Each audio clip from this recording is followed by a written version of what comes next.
In this lecture, we'll be looking at the Anconeus. Let's try and use this image by the side to illustrate where this muscle is located. This is the posterior compartment of the upper limb, and this muscle that is arrowed in blue is the Anconeus. The Anconeus is seen to be located around the posterior region of the elbow joint. In this lecture, we'll be looking at the details where this muscle originates from, its final insertion point, and also some other important details that you should know as students of anatomy.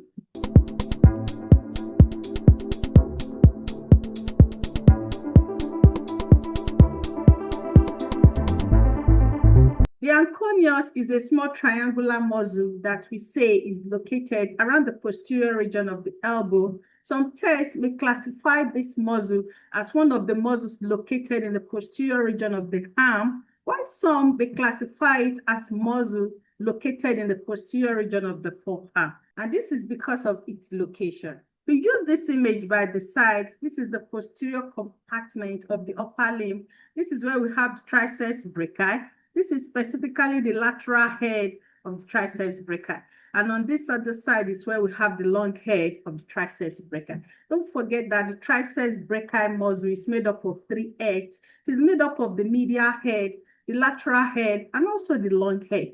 The medial head of this muscle is deeply embedded around this region.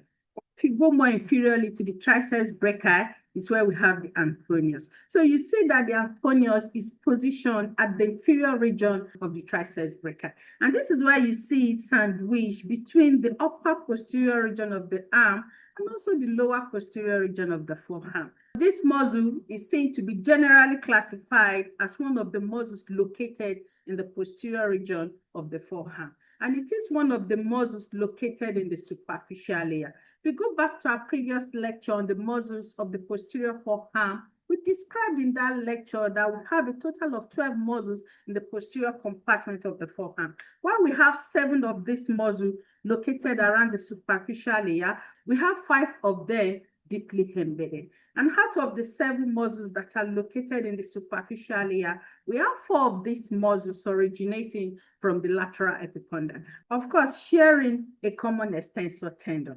While from the remaining 3, we have 1, which is the Anconeus, originating from the posterior region of the lateral epicondyle, while the remaining 2 are seen to originate from the lateral supracondylar ridge. I'll be dwelling more on this as we go through with this lecture. Now let's use this slide to describe the point of origin and also the insertion of the Anconeus.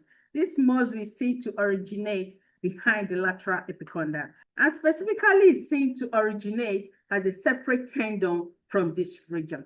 Let's try and use this image at this lower side to further illustrate this. First, let's put this image in its correct anatomical position for easy understanding. This is where we have the medial side. Don't forget that the ulna is seen to be positioned around the medial side. And on this other side is where we have the lateral side, where we have the radius. This is the radius here where this arrow is pointing.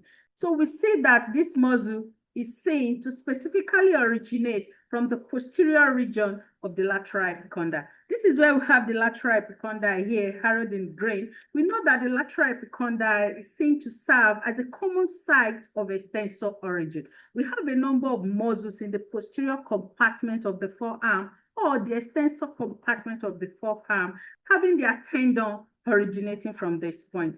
But the Anconeus, even though it is in close proximity with this common extensor side, it is not seen to specifically originate from this point, but it is seen to originate behind the common extensor tendon. So after originating from this point, it is seen to be directed medially, where it is finally inserted on the lateral surface of the olecranum. And this is where we have the lateral surface here of the olecranum. We also have some of its fibers also inserting on the posterior upper surface of the ulnar shaft. It is important that we had that the Anconeus does not form part of the common extensor tendon that is formed on the lateral epicondyle. And we've initially highlighted this. If we go back to the point where we have the origin site of the Anconeus, we say that this muscle originates behind the lateral epicondyle. We also stated that this is a separate tendon on its own. It is not seen to emerge from a common extensor tendon that is created by the four muscles that are located in the superficial layer of the posterior compartment of the forearm. And this includes the extensor carpi radialis brevis, the extensor digitorum, the extensor digiti minimi, and the extensor carpi ulnaris. These four muscles are seen to have their tendon inserted on the common extensor sites, while the anconeus is seen to originate behind this point, even though it is in close proximity to this common extensor tendon. Let's use this slide to describe the innervation and also the blood supply of the anconeus. The anconeus is innervated by the radial nerve. The blood supply of the anconeus is by the recurrent interosseous artery. The recurrent interosseous artery is a branch from the posterior interosseous, which of course emerges from the common interosseous, which is a branch of the ulnar artery. It is also seen to be supplied by the middle collateral artery, which is a branch from the profunda or the deep brachial artery. And we know that the profunda or the deep brachial artery is an emergence from the brachial artery. We go back to the alignment of the anconeus. Don't forget that this muscle is seen to be located around the posterior region of the elbow joint, where it is seen to be crossing only on the elbow joint. And this is why it will also be exerting effect only on this joint.